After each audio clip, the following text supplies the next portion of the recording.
More First Nations leaders are adding their voice to the call for the Hudson Bay Company to stop the sale of historical artifacts to the highest bidder.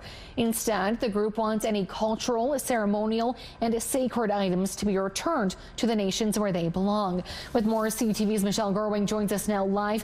Michelle, what kinds of items have they been looking to have returned? Well, these chiefs said they haven't seen the catalog yet, but they're talking about anything from clothes or shoes to ceremonial items like pipes or drums.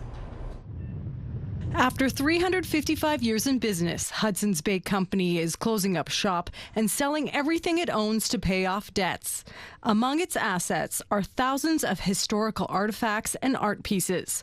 A judge has given the company permission to sell those too at auction. This idea that you can auction off the material and spiritual culture of a people in 2025 is an extension of that original colonization that continues today. This group of First Nations leaders say to sell cultural, ceremonial, or sacred items is wrong, and Hudson's Bay needs to do what's right. There's been many wrongs committed in the process of this empire.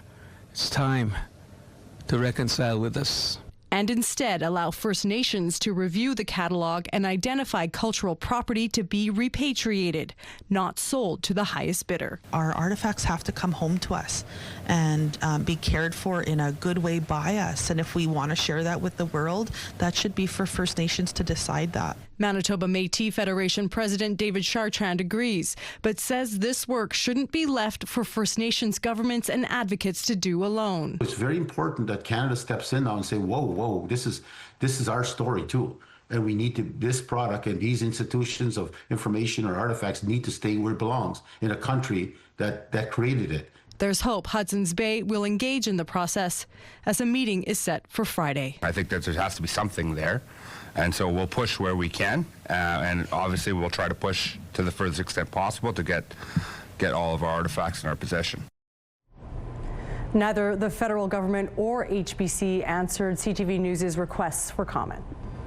Michelle, this issue isn't exclusively about Hudson's Bay, is it? No, the chiefs say there are several private owners and other organizations who have ceremonial items all over the world. Now, one example is the Vatican in Rome, and AFN said work is happening to repatriate some of those items too.